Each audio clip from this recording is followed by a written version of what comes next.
నమస్తే, welcome to whistle. ఒక ప్రభుత్వ కార్యాలయంలోకి వెళ్తే మీకు కుర్చీలు కనిపిస్తాయి, టేబుళ్లు కనిపిస్తాయి, కంప్యూటర్లు కనిపిస్తాయి.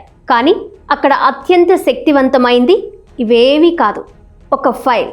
అవును, ఒక చిన్న ఫైల్ లక్షలాది మంది జీవితాలను మార్చగలదు. ఒక సంతకం రైతు భూమి ఆ రైతుకు ఇవ్వగలదు. ఒక సంతకం పరిశ్రమకు అనుమతి ఇవ్వగలదు. ఒక సంతకం ఆసుపత్రి నిర్మాణాన్ని ప్రారంభించగలదు. అదే ఫైల్ ఒక టేబుల్పై నెలలు, సంవత్సరాలు, కొన్నిసార్లు దశాబ్దాల పాటు కూడా పడుండిపోతుంది. ప్రశ్న ఒక్కటే, ఒక ప్రభుత్వ ఫైల్ నిజంగా ఎలా చనిపోతుంది? ఫైల్ పుట్టుక ప్రతి ప్రభుత్వ నిర్ణయం ఒక ఫైల్తోనే మొదలవుతుంది. ఒక పౌరుడు దరఖాస్తు చేస్తాడు లేదా ఒక శాఖ ప్రతిపాదన పంపుతుంది. ఆ కాగితాలు ఒక ఫైల్గా తయారవుతాయి. దానికి నంబర్ వస్తుంది, రిజిస్టర్లో నమోదు చేస్తారు. ఇప్పటి నుంచి ఆ ఫైల్కు ఒక ప్రయాణం మొదలవుతుంది, టేబుళ్ల యాత్ర. ఆ ఫైల్ ఒక క్లర్క్ దగ్గరకు వెళుతుంది, అక్కడి నుంచి సూపరింటెండెంట్ దగ్గరకు, తరువాత సెక్షన్ ఆఫీసర్, ఆ తర్వాత assistant secretary, deputy secretary, joint secretary, కొన్నిసార్లు మంత్రి వరకు. ప్రతి టేబుల్ మీద ఒక చిన్న నోట్, ఒక చిన్న అభిప్రాయం, ఒక చిన్న సంతకం. కానీ ప్రతి దశలో ఒక అవకాశం ఉంటుంది ఆ ఫైల్ ముందుకు వెళ్ళడానికి లేదా అక్కడే ఆగిపోవడానికి. పెండింగ్ అంటే ఏంటి? మనం తరచూ వింటాం, ఫైల్ పెండింగ్లో ఉంది. కానీ అసలు దాని అర్థం ఏంటి? అది ఎప్పుడూ తప్పని కాదు.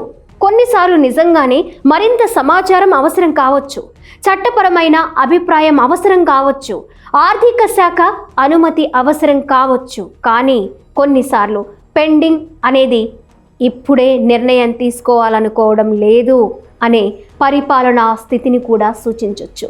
అండర్ ప్రాసెస్ అంటే ఇది కూడా చాలాసార్లు వినిపించే మాట. మీ ఫైల్ అండర్ ప్రాసెస్లో ఉంది అంటే ఫైల్ పరిశీలనలో ఉందని అర్థం. కానీ ఆ పరిశీలనకు గడువు ఎంత? ఒక రోజు, ఒక నెల, ఒక సంవత్సరం అనేది ప్రతి సందర్భంలో ఒకేలా ఉండదు. అందుకే ప్రజల్లో అసంతృప్తి పెరుగుతుంది. క్లారిఫికేషన్ రిక్వైర్డ్ మరో ప్రసిద్ధ పదం. క్లారిఫికేషన్ రిక్వైర్డ్ అంటే మరిన్ని వివరాలు కావాలి.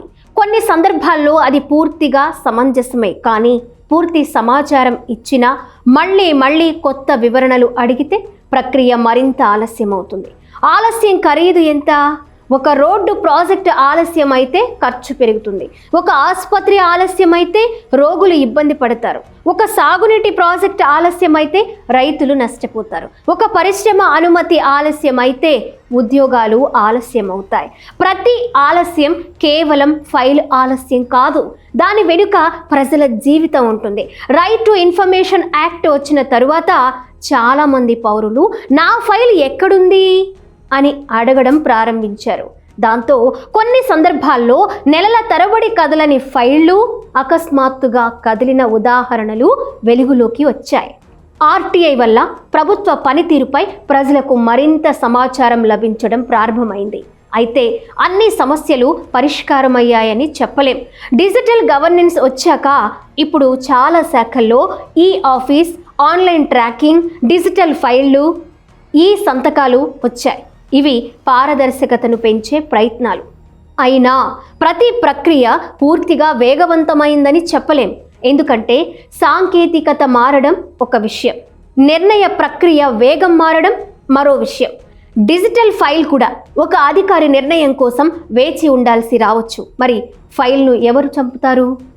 సినిమాల్లో విలన్ ఉంటాడు, ఇక్కడ కొన్నిసార్లు నిబంధనలు, కొన్నిసార్లు సిబ్బంది కొరత, కొన్నిసార్లు చట్టపరమైన అడ్డంకులు, కొన్నిసార్లు పరిపాలనా జాగ్రత్త, అనేకసార్లు లంచాలు.